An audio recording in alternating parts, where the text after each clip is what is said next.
conservation is not a newer term to every one of you. So, with respect to the content of the my today's webinar, we'll go through some concept. In my presentation, I am going to touch the various concept pertaining to this topic. Then, what are the key causes of the conservation of this? Every discussion is pertaining to small ruminant only. And then what are the conservation efforts made in India, or what is the update status, and how we should go with the community based conservation. As we know that everybody is uh, directly or indirectly involved in the animal husbandry field. uh, we are Our aim is to conserve this native germplasm. And now we know that the honorable prime minister has also uttered a zero nondescript mission, and now every state has started to recognize the nondescript germplasm with respect to what are their characteristic, what are their phenotypic differentiation from the adjoining population.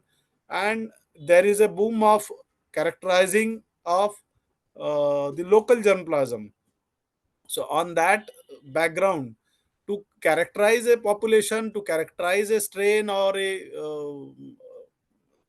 germplasm, I suppose this perspective, this approach of interaction with the stakeholder community, that is very much important. And in that way, I'm going to discuss regarding some aspects of this community based conservation.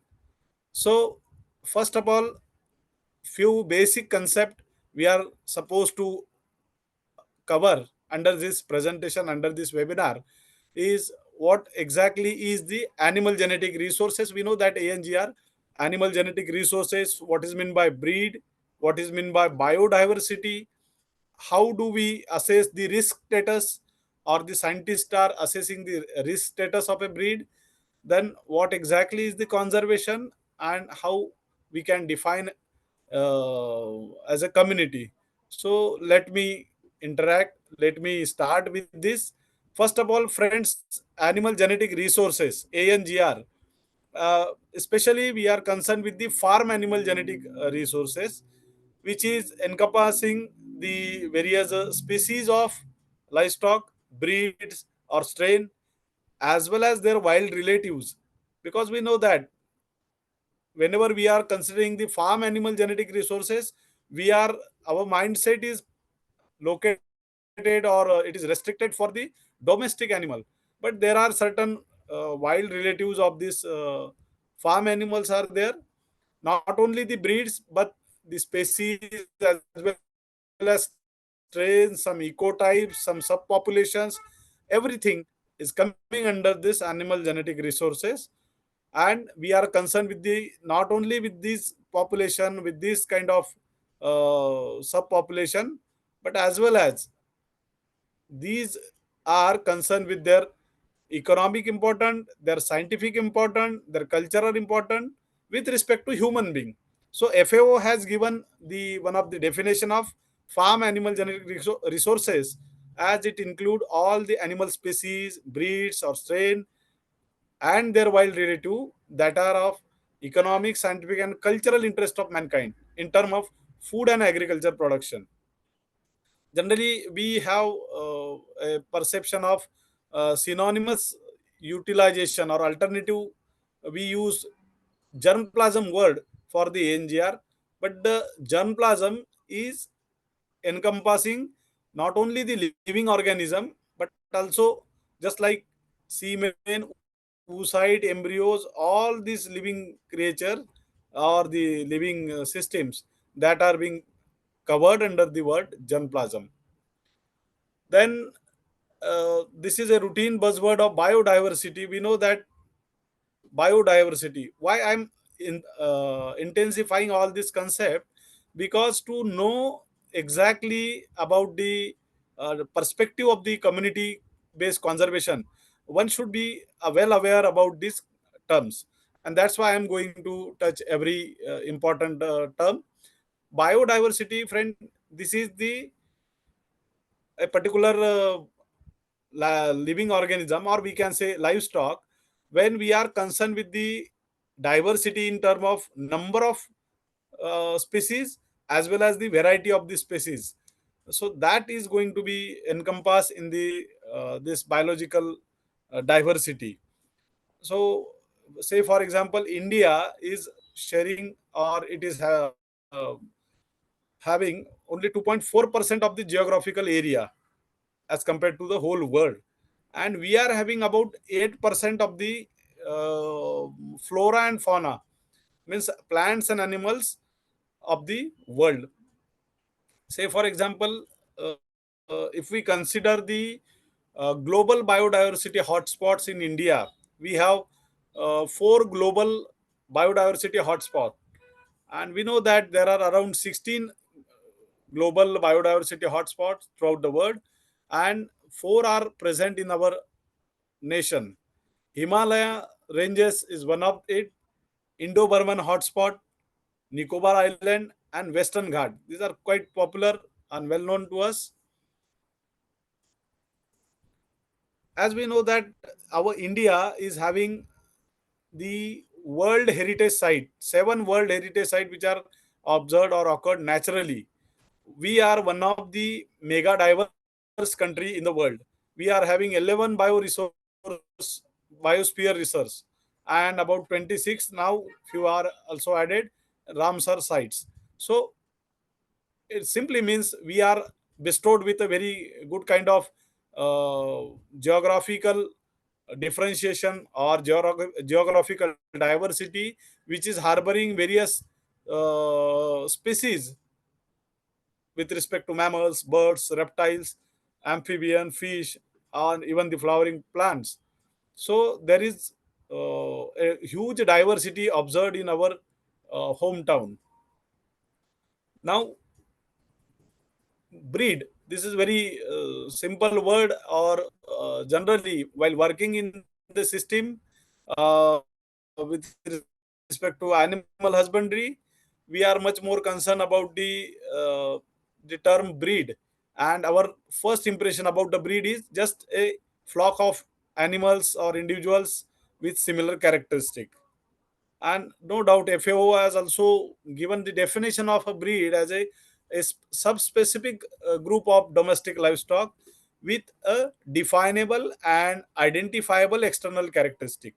So such characteristic which we can define and which we can identify, and that are also can be differentiated, separated visually from the other group, and generally these are located in certain geographical area. FAO has somewhat redefined the concept of breed as a domestic animal population will be considered as a breed if it is having a complete reproductive isolation from generations together. It is having a distinct different from the adjoining breed or population, and such population is having common utility pattern, common habitat, or we can say breeding tract, having common gene pool, and the most important is they are being distinct by their breeders, because generally we used to ignore such approach. The breeders, the stakeholders, the commodities, the tribes which are rearing these germplasm since years together, they have developed their own kind of definition, their own kind of differentiation criteria, which we are, I suppose, are we are not completely aware about it. How do they select the animal? How do they identify the animal? How do they differentiate the population? How do they judge the animal? So these kind of qualities which are born by the respective breeder of the, not only with the small ruminant but also with the larger ruminant, so that one has to be considered. So friends, with respect to sheep and goat, we know that India is harboring at present, the recognized with the NBGR has given about 45 sheep breeds. and NBGR have identified about 39 goat breeds. So we can imagine how diversified sheep and goat breeds are there, how many breeds with respect to other livestock species. So after the cattle germplasm or bovine germplasm, this caprine and ovine germplasm is having a huge biodiversity that we can see here. After the concept of breed, one has to understand how we are supposed to a particular breed is safe or not, because we are listening so many times that this is the endangered germplasm, this is a vulnerable breed, this is nearer to extinct. So what exactly are these words, or what exactly, or how do we uh, judge or estimate the risk status of the livestock population? So this is to be assessed on the basis of two major things. First of all, the number of breedable male and female in particular area, as well as the population size, changes in the population size. These are the two tools to evaluate the status of the breed. Now, here we can see in this presentation with respect to the mammalian population. I have only considered the mammalian segment.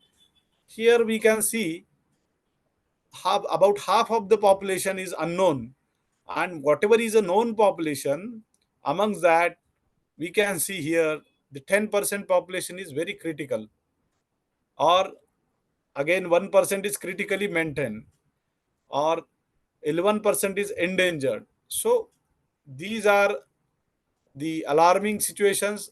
This is no doubt, this is about the overall mammalian status. So how we will define the various terms? So let us clear about that. First of all, when we say a population is normal, or is not having any danger, it means it is a normal population. Vulnerable population means there are certain chances of disadvantageous effect which are endangering the existence of that population. So in such situation, we are calling such a population as a vulnerable population. If suppose in particular area the population is decreasing very rapidly, it may be so many, maybe the reason, then we used to call it as that population in that area is insecure population. Say for example, I have seen here in some in a Vidarbha region of the Maharashtra, or similar trend might have been noticed by any one of you in your region, that a population of particular species is being depleting, is being decreasing drastically. So there could be certain reason. Nowadays we know that the population depletion is one of the phenomenon, because of there are changes in the agriculture practices also. The people are very least interested to keep the uh, livestock, to rear the livestock. Many people are migrating from rural to the urban for the employment, for the job, for other purposes. And then there are the gaps between the stakeholder or the traditional stakeholder. Even the literacy proportion is increasing, and the next generation is not willing to rear or to keep the farming or livestock farming. Everybody is interested to uh, join for a particular job. So such changes in the population number of the livestock, if they are decreasing rapidly, then we used to call it as an insecure. Now, to what population we can say endangered, when the number is small, to prevent the genetic losses through inbreeding. As we know that uh, wherever we are working, there is a native livestock population, and that native population is being uh, transferred, or it being migrated within a particular range, within particular geographical area. We are knowing that These there are certain geographical demarcations, limitations or boundaries, we can say, just like a river or a highway or some mountains or some fields or jungle area. So these kind of geographical or even man-made barriers, they are restricting a population to in a particular area. And if a certain number of male and female being restricted in particular area, then there are least chances to exchange the germplasm between the other flock. So what happened here is the inbreeding happens, or it took place in generations together, and we know that there are chances of uh, undesirable trait expression of undesirable traits due to inbreeding. So in such situation, one has to, or the breeder has to preserve the stock. So to prevent the genetic loss, one has to prevent that population and inbreeding from inbreeding, and in that such population we used to call it as an endangered population. The next critical level, next level is a critical population, where we are nearer to the extinction. The population is so reduced that the genetic variability in the population is below the ancestral population, means there are very least chances to get sufficient variation in the gene flow, or we can say gene frequency.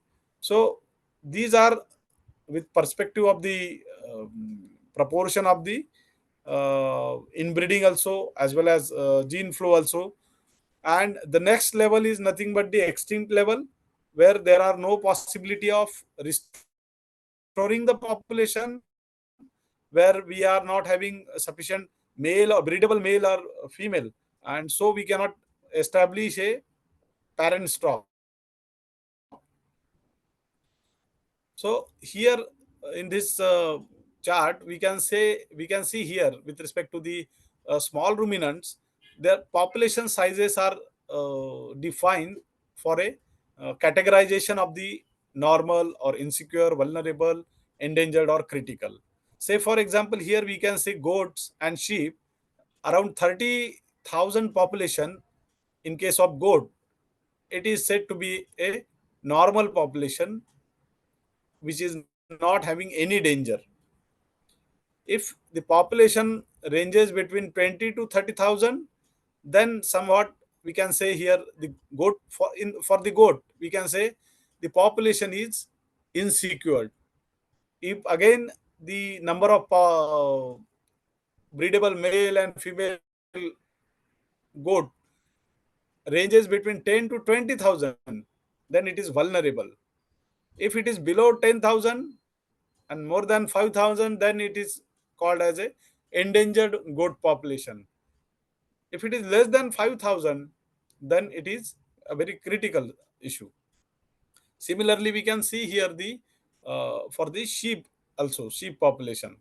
So with respect to cattle, buffalo, we can see here the number of breedable male and female for sheep, or the benchmark level of the uh, for the sheep, that are quite higher.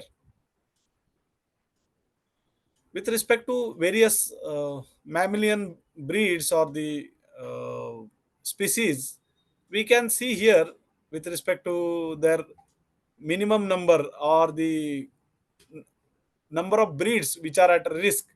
Here, as like cattle and horses, the sheep are having largest number of breeds at a risk, around 1491 breeds. This is a global picture. And similarly, with respect to goat, the large number of extinct breed with respect to sheep are also there.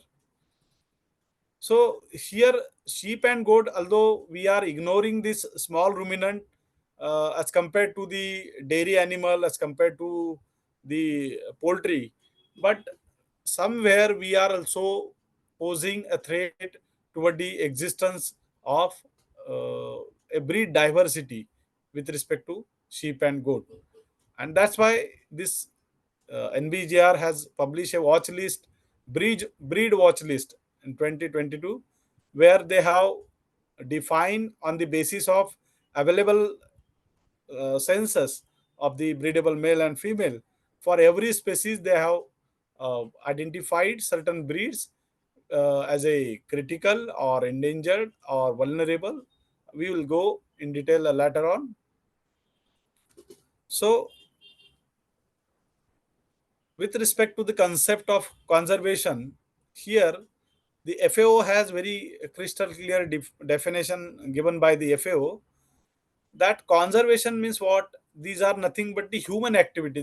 These are our efforts to be undertaken to ensure that this diversity of farm animal genetic resources is maintained to meet the need of food production for present as well as for future.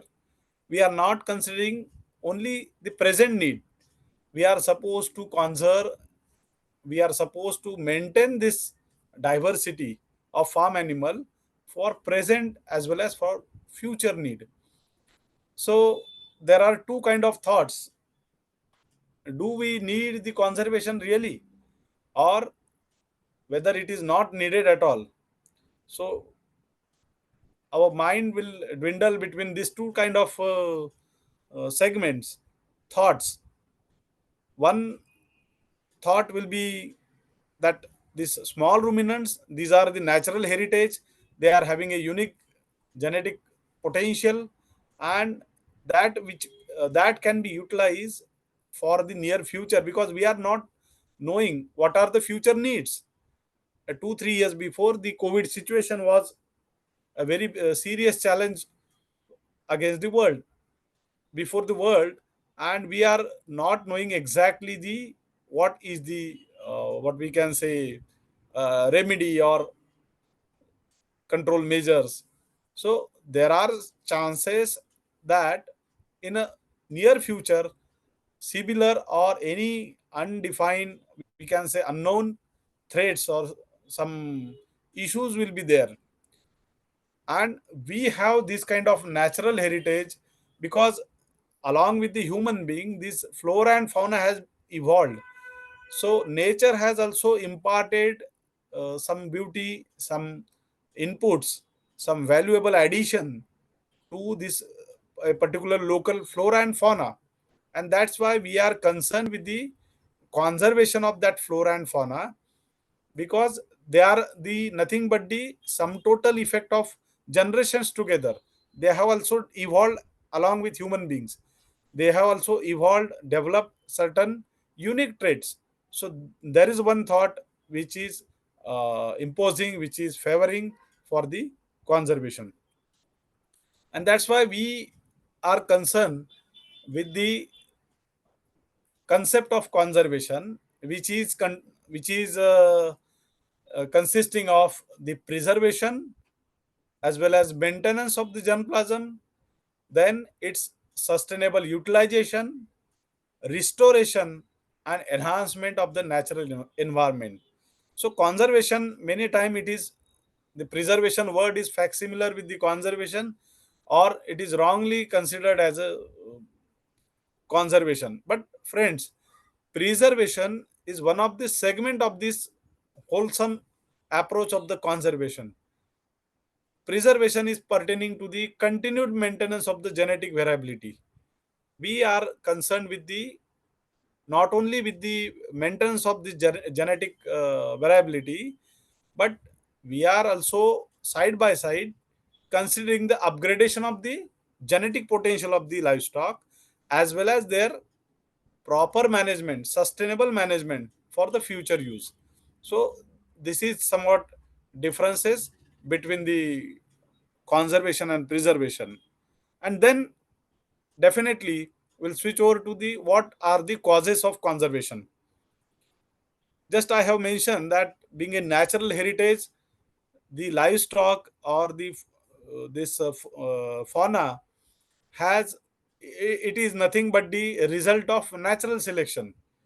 It is also having a repository of unique genes which are reached with some qualities.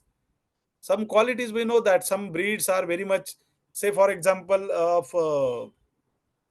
Mandya sheep. So it is having a very natural capacity of back fat thickness, which has made its meat very tender and juicy. Similar like a Bandur mutton or Bannur mutton of Mysore.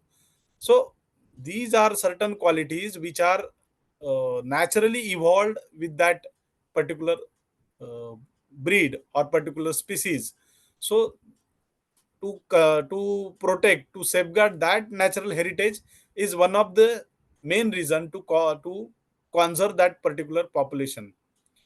Another commercial approach, another objective to conserve this germplasm is the economical perspective. Friends, we know that as the human population is increasing like anything, and we know that there are limitations for in the agriculture field to produce the protein food. We know that we are getting the protein from plant origin as well as animal origin, and today the agriculture is very uncertain. We know that the cropping pattern has changed, even the agriculture land has shrunken, practices have changed, the crops have changed, and it is not for a common person, it is not a cheaper task to purchase a plant originated protein source. So to such a enhancing, exponentially increasing human population, one has to be rely on the alternative source of protein, that is the animal originate protein. And here this livestock is sharing about 33% of the uh, proteins for the human diet. So we cannot ignore this kind of contribution, a huge contribution. And along with that, we know that these livestock, even the small ruminants, these are also equally important with respect to some kind of sustainable livelihood to the poor stakeholders. So the economical aspect we cannot ignore.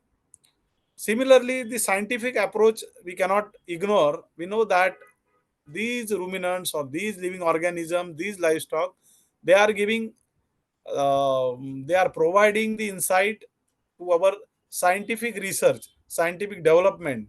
We are knowing about certain biological secrets, certain functions of the gene, then evolution process, speciation process, even the domestication process. So these things are well aware with the advent of the livestock. So that's why we are supposed to conserve this livestock. Similarly, certain qualities like disease resistance, heat tolerance, or durability, endurance. So these kind of qualities one has to undertake, one has to consider for the, what we can say, encashment of the scientific knowledge. Eventually the socio-cultural aspect of these livestock we cannot ignore, because we know that man is a social animal. When we have started colonization beside the banks of river or near the agriculture field, or whenever we start a shelter, the right from the dogs and sheep and goats and dairy animal, we have started to domesticate so many animal species, and around 40 species are there as per FAO, which are domesticated today, amongst the others, like others animals. And out of that, these sheep and goat are quite ancient also, and they have become a very integral part of the society, as well as various cultural rituals, cultural practices, not only in India but also in other countries also. So we are also concerned with the socio-economic, socio-cultural aspect, and we know that uh, these stakeholders of small ruminants, means this sheep and goat, they are mostly the nomads or pastoral, and very they are following the their socio-cultural traditions. So one has to understand their perspective also to conserve this kind of germplasm. Let us have a look over the status and diversity of the small ruminants in case of uh, such a developing country like India. Today, we have 39 goat breeds and 45 sheep breeds. So we can understand a huge diversity of population or this kind of a breed diversity. Even in a very small subcontinent, with respect to goat and sheep, we have around 40-45 breeds. These are the figures which have been presented or given by the NBGR right now. And we are knowing that there are so many populations, the livestock populations are there, subpopulations are there, which are to be recognized or on the line of recognition, on the verge of recognition also. So this number can be increased in near future also because of this mission mode approach of the ICR. As per as the 20th livestock census, which was conducted in 2019, the population is also indicating the promising figures. We are having 10% increase in the goat population and 14% increase in a sheep population. We are second in this small ruminant population worldwide. So we can understand that we are having sufficient number of sheep and goat species. The proportion of the goat population amongst all the domesticated livestock, we can see here around 27% or 28%, nearer 28%, and around 14% is the share of goat and sheep. We know that goat in India, we are rearing the goat for milk, meat, mainly this purpose, milk and meat. Along with that, hide and some pashmina production or Kashmir production, hair production, for making the various things. And with respect to sheep, the wool and meat are the major products of the sheep industry, of sheep farming. And still there, even having such a promising increase in the sheep and goat population, we are also having certain breeds with a declining trends. We have seen here in case of goat, Jamunapari, Beetle, Surti, Changthangi, Chegu, Atpadi Black, these breeds are experiencing the declining number. And similar trend have been noticed with respect to sheep. And among the Ganjam, Bakarwal, the Gurez, Karna, Nilgiri, Punchi, Pugal, Magra, these are certain sheep breed which are indicating a declining trend. Even if we go through the status of small ruminants population wise, here we can see here the percentage of non-descript population is also higher. In a sheep, around 50.6% population is non-descript, and with respect to goat, around 63.5%. It doesn't mean that these are the crossbred or indigenous or non-descript population. Friends, one has to identify the subpopulation, the ecotypes, some strains. Just at a initiation, during initiation of the this seminar, when I was discussing with Ashok Kumar sir, so he has noticed how much around more than 50% population is a non-descript population. So what could be the reason? And I suggested there are one of the reason is this identification or recognition of various population is on the way.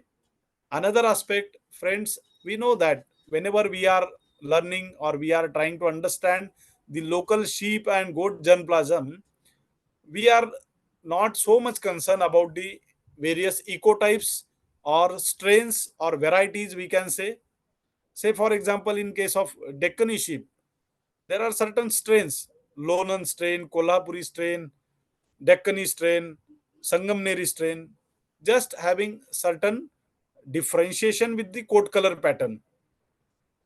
So while approaching, while recording, while studying this kind of germplasm, one has to look over the population in a wholesome manner, not only with the photograph which is given in the book or in the reference book, uh, which is a standard or reference photograph as a true to breed type of animal.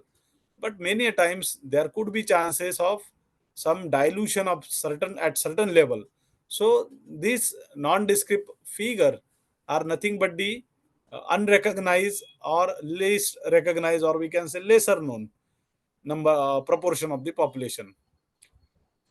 As we know that the whatever recognized goat and sheep breeds that are very much familiar to you, all of you, but I have mentioned some newly recognized goat and sheep breed here: Pantaja goat of Uttar Pradesh and Uttarakhand, Teresa goat of Andaman and Nicobar, Kodiadu goat from the Tamil Nadu, Salem black goat from the Tamil Nadu, Sumine goat from the Nagaland, Kahami goat from the Gujarat.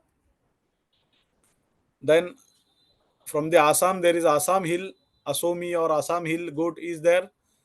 From UP, Rohilkhandi goat breed is there. From Karnataka, Bidri goat is there. Bakarwali goat from Jammu Kashmir. We know that Bakarwali is sheep breed also. Nandi Durga goat from Karnataka. So these are the newly recognized population by ICR NBGR. So ICR NBGR is the apex body in a recognition of the livestock breed.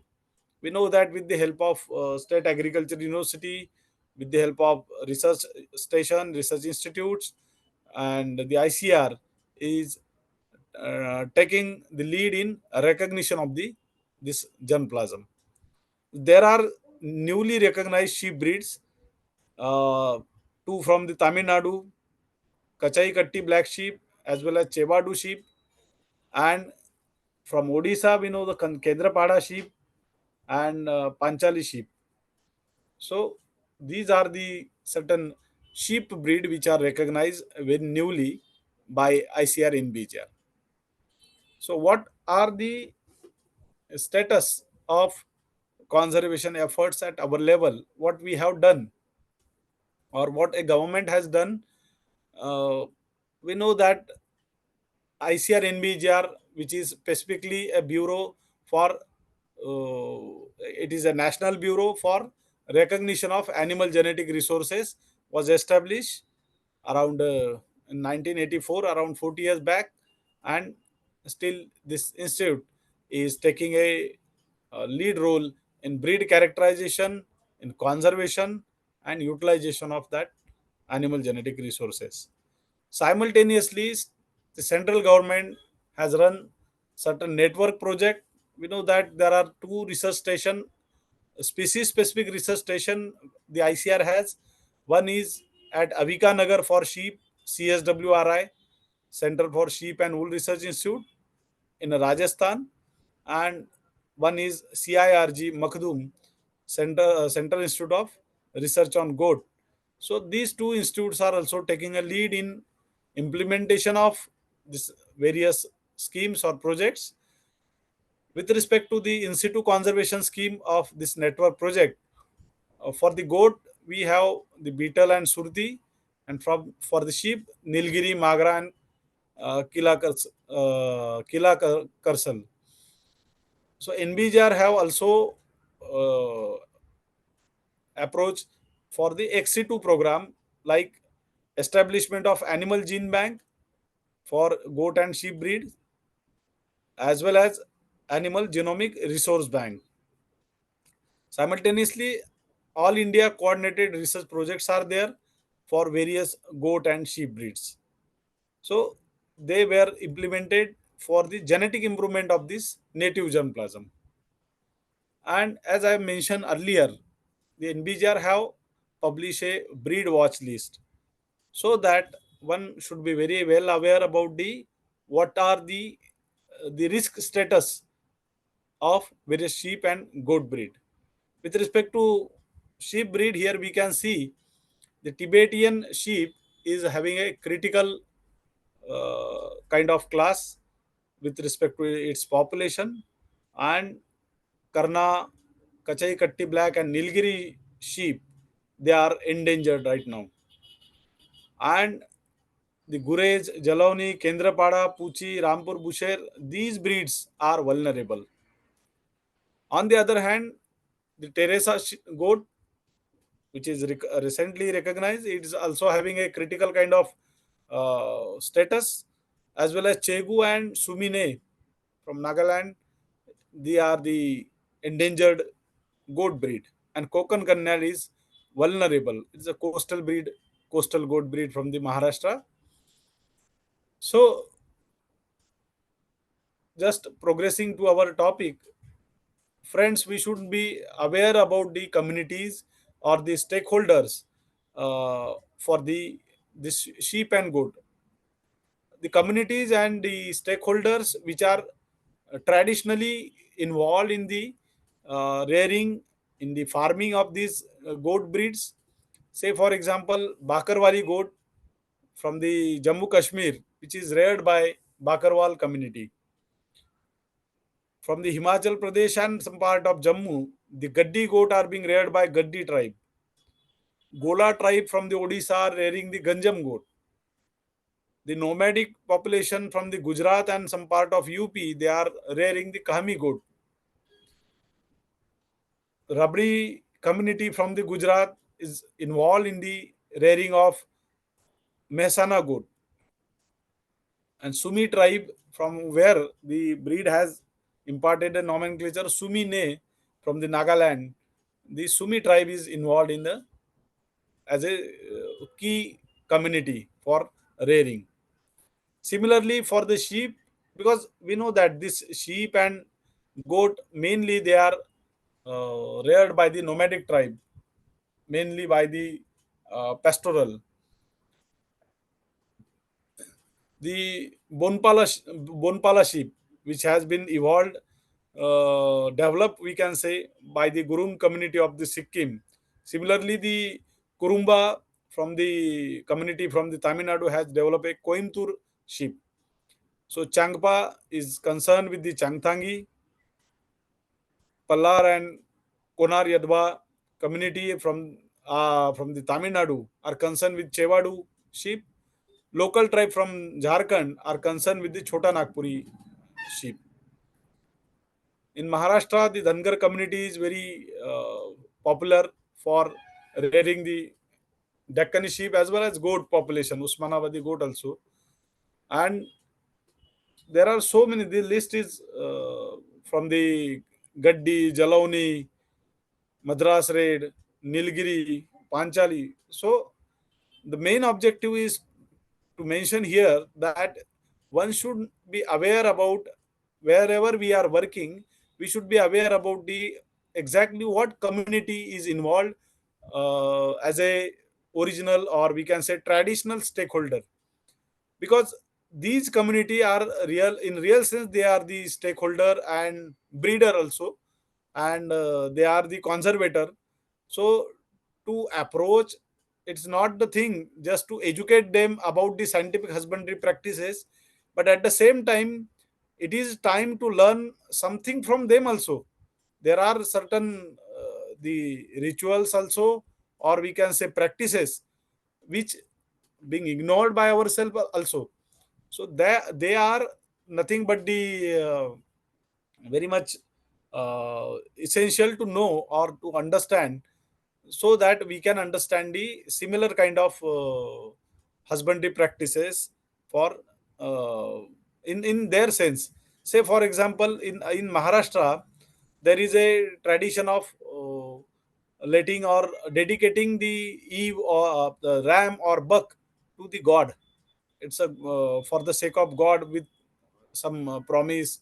And that buck or that ram, it is going to reared by the public or by the mandir or temple people, and that has been worshipped, and that a very elite male candidate is inseminating the population of the local female population, we can say. So this is nothing but the, what we can say, a crude form of the progeny testing what we are doing today. Or even the shepherd, they are very clever, they are very aware about what kind of characteristics a particular region or the progeny produce in particular region. So there are so many aspects that we also can learn from the communities. So in that sense, it is time to learn from them also. So, friends, coming toward the community based conservation of the small ruminants, here you can see, with respect to sheep and goat, the communities originally around, at present, as 6% population is the nomadic pastoral community in India, and they are very much involved in the rearing of the sheep and goat. Say, for example, here we can see the area which is encircled with the red color, some part of Gujarat and Rajasthan, where we can see here, which is mostly the desert or semi-arid type kind of environment. And here, the population uh, was the human population for there in if we consider the historical aspect, there are very least chances for that human population on the basis of food from the agriculture. Means the agriculture was not good at such a desert or semi-arid kind of land. So what happened, the population in that, or the human being in this Gujarat or Rajasthan, they have shifted their focus from agriculture to the animal husbandry practices, and they specifically they were involved in the keen selection of the particular traits. Say, for example, if we see the example of Gir cattle or Sahiwal or Red Sindhi or Tharparkar, the milch breeds of the India, they are nothing but from this same tract, where their stakeholders, the Maldhari of the Gir community or the Kathiawadi, or all these Rathi or Rabari people, what they have done, they have intensively selected animal for the better milk yield. The similar approach was done by the stakeholders of sheep and goat, and that's why we used to find much or highest number of sheep breeds are from Rajasthan. Why? Because the stakeholders are very much, or their custodian, they are very much uh, keenly selecting, differentiating their population. They are involved in basically on the this small animal farming rather than agriculture farming. So wherever such kind of approach, where the agriculture is not promising, automatically the human have shifted their focus on the animal husbandry.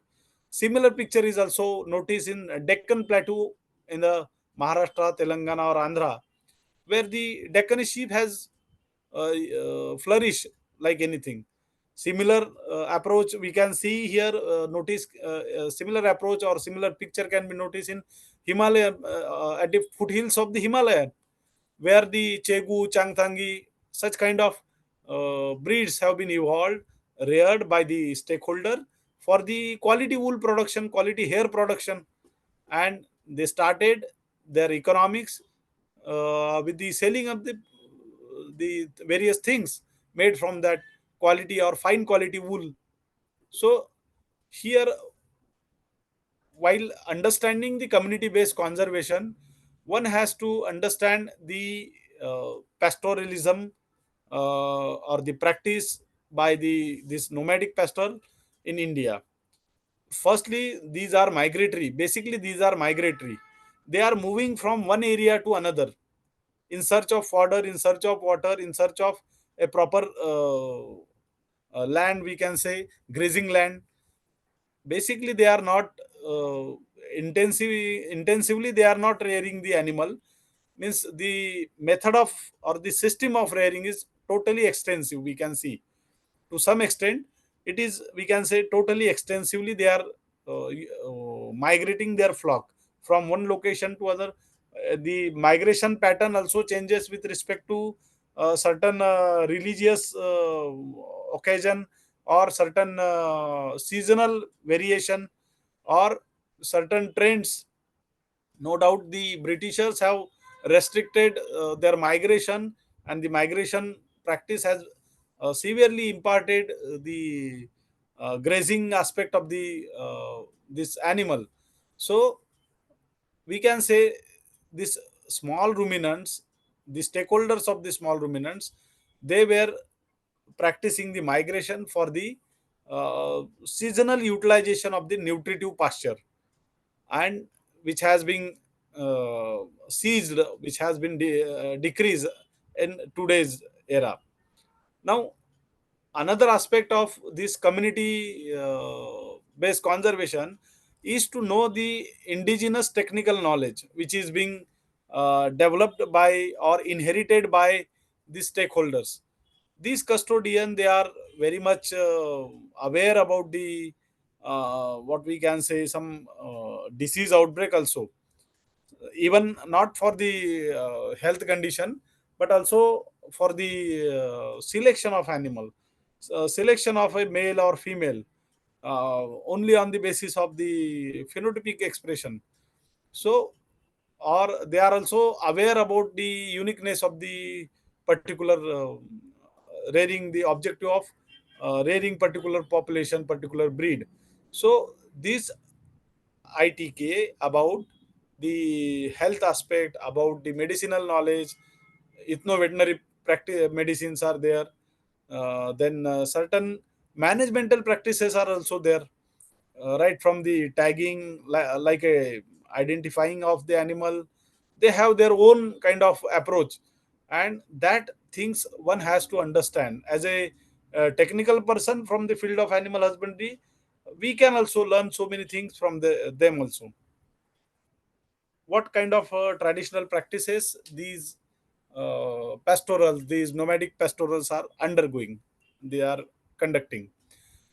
Transhumance is one of the practice where this nomadic pastoral, they are moving their herd from various regions, from elevation, from hilly area to the plains, in the search of the fodder and water.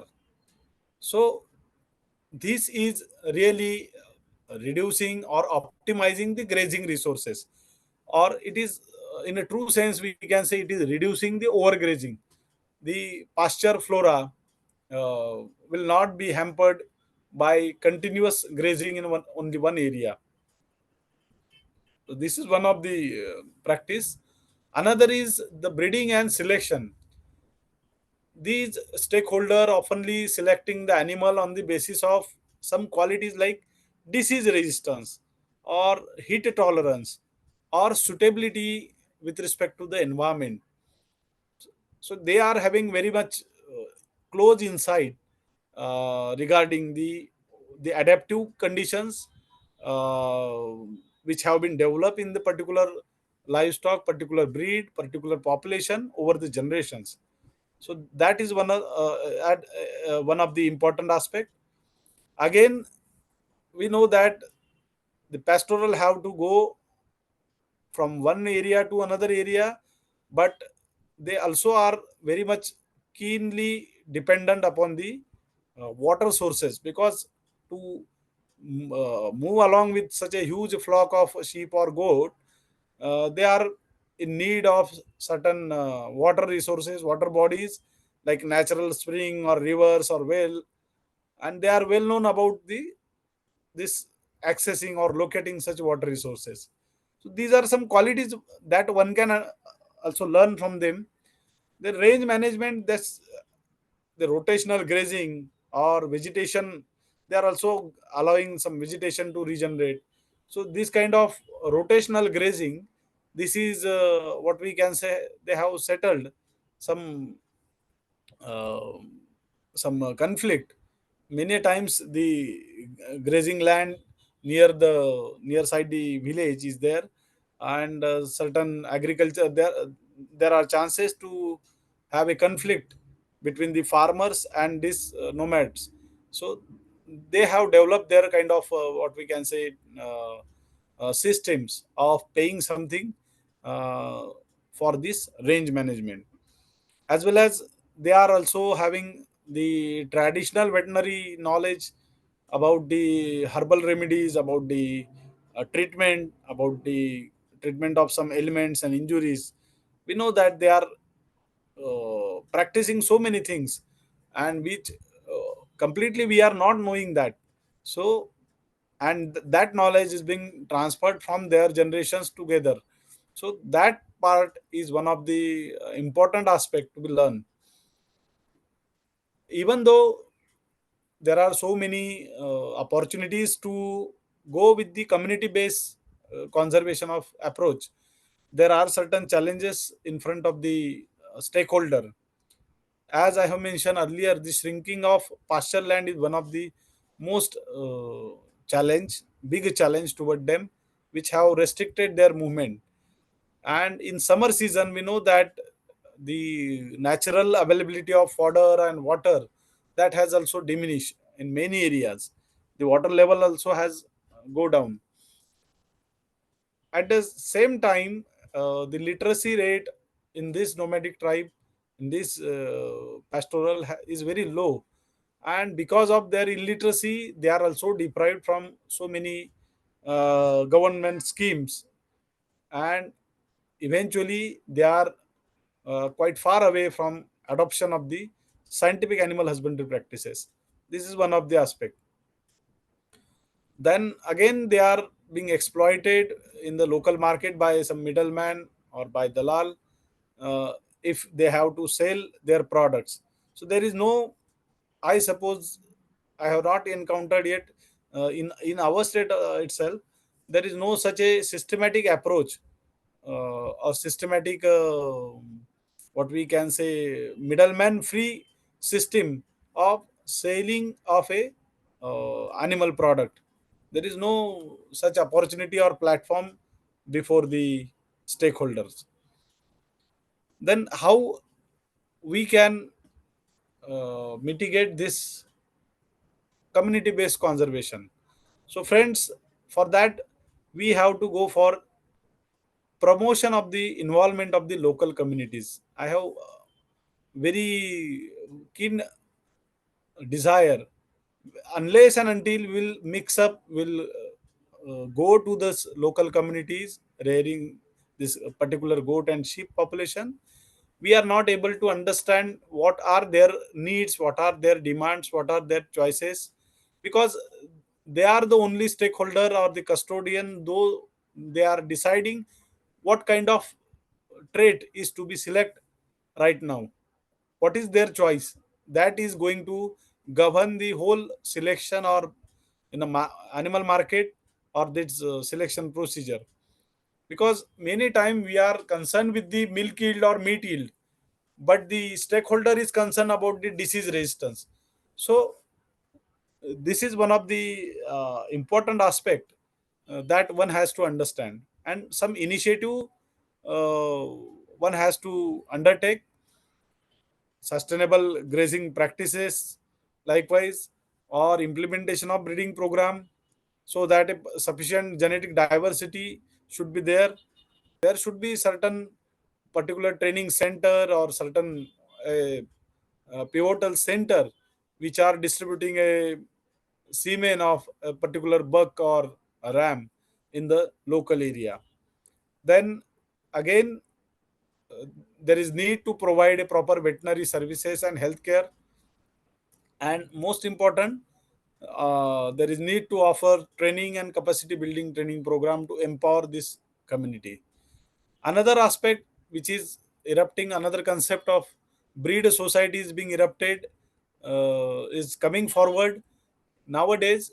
And in many, for large ruminant it was there in practice, but for the small ruminant, for a particular small ruminant population in a particular area, there is need to establish certain breed societies, because we academician or field veterinarian, we are having a limited approach toward the involvement, toward the implementation of so many activities due to some certain government regulation, where many NGOs, non-government organization, or there are so many organizations which are working like anything to mitigate the needs of the local communities of this small ruminant. So there is need to fill the gap between the this NGOs, between the government agencies, between the stakeholder, and which can be very well fulfilled with the this kind of platform, breed society. So wherever possible, we can promote the progressive farmers, progressive stakeholder, or even the local leader, because we know that in many areas, unless and until there is a socio-political willingness is there, this animal husbandry practices cannot be flourish. So political willpower is also one of the important aspect. So involvement of such a key components is very much important for establishment of the breed society. Establishment is not an difficult task, but the continuous efforts to monitor, to regulate, to promote, to motivate the stakeholder, there need a strong base of the valuable input from the technical person also, from the field level person also, from the stakeholder also. So that influx of the ideas can be happen at breed society level. So for that, one should be very well aware. While educating, I would like to point out certain points while educating the this nomadic pastoral for adopting of the scientific husbandry practices.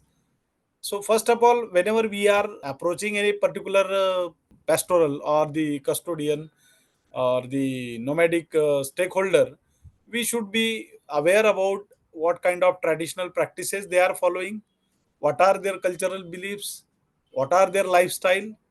Unless and until we cannot impose or superimpose our scientific practices as it is toward them. So first of all, try to understand their beliefs, cultural beliefs. There are so many rituals or so many festivals are there, so many fairs are there, yatra. So these are the places where we can motivate them for adopting some certain practices at mass level. These are the situation, these are the platform where we can reach to the masses. So before that, we should learn about them, we should know about the particular caste and community.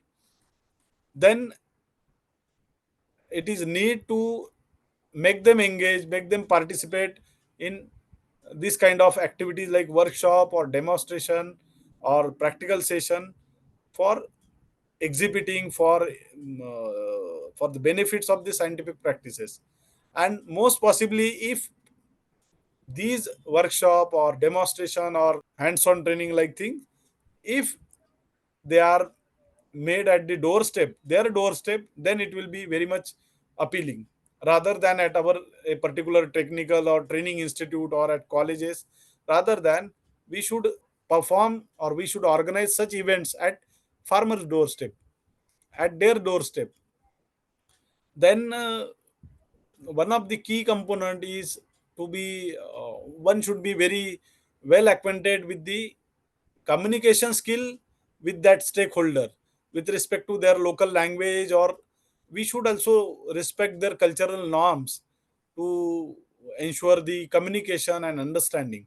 So this uh, knowledge of the local language and their cultural norms, this will make a very solid bonding between the stakeholder and the technical person or influencer. And once you have conquered their minds, then you can mitigate, you can disseminate the technical knowledge. So this is one of the important aspect. I know that these points are quite inclining toward the extension, but these are very much important. Unless and until we'll approach with these things, we cannot go with the community based conservation approach. Then demonstration farm, as I mentioned earlier, it should be at a pastoral end. Then whatever training and capacity building, we should make them aware or educate regarding the topics or the areas like animal nutrition or the healthcare management or some breeding techniques or the grazing management. So these are the areas where we could educate this pastoral. Again, peer learning is one of the important aspect to share their experiences and successes, because we know that the one fellow who is experiencing the success or sharing his experiences, he used to influence the others in the community. So first of all, one has to identify such a person which is influencing the other population, other community people. So that is one of the aspect. Then if possible, certain subsidies or certain services, veterinary services or assistance in obtaining the quality breed or semen, these incentive kind of support is very much useful or needed. Then depending upon their lifestyle and the environmental condition, one has to adjust or recognize the needs for implementing the scientific practices. uh, One has to make it flexible and adaptable way, so that whatever you wanted to communicate, it should be reached toward the recipient in a appealing manner. This is not a task of for 1 month or 1 hour or 1 year task. This should be this partnership should be a continuous process, continuous exchange of the learning. Then only it will have a significant impact. So long term engagement and supports of this partnership and support system, this is very much important. And simultaneously, this educational efforts, the impact of this educational effort and whatever strategy is coming out of it, the outcome of the project, so these things should be regularly assessed, so that we could monitor and evaluate our effort level and pinpoint the gaps, the objective as well as our efforts. So here I have mentioned, I come across through while surfing on the net, I come across with certain NGOs or organizations who have made a very simple aspect, simple things with the help of community-based method of conservation. Just for example, Antra organization of the Pune, they have given a SMS package to the shepherd, where the proper information about the vaccination, about the outbreak of disease, about routine husbandry practices, it was being communicated through SMS, which were those shepherd who have registered their mobile number, they were getting this bulk SMS kind of approach. Was a very good example of approaching the or educating the communities. Another example from Odisha I have come across with the help of this uh, systematic training to the Pashu Sakhi, the capacity building of the Pashu Sakhi, the ladies or the women working with the goat farming. So they were educated about how to reduce the goat mortality. Or similar kind of example from the Alwar, Rajasthan, that a community-based insurance was given or was provided to the stakeholder depending upon their deposit. And one of the organization BIF have developed or have studied plant originated research for the health management of the small ruminants. So these are nothing but the representative examples which are talkative about, which are indicating that a simple approach can make a big change. Regarding this community based conservation of the small ruminants, in case of India, It involves the engagement of the local community in conservation and sustainable management of sheep and goat population. And generally, this approach often include the initiative to manage their livestock effectively while preserving the valuable biodiversity. Such initiative aim to ensure the long-term viability of the small ruminant population while also supporting the livelihood of the rural communities. Thank you very much.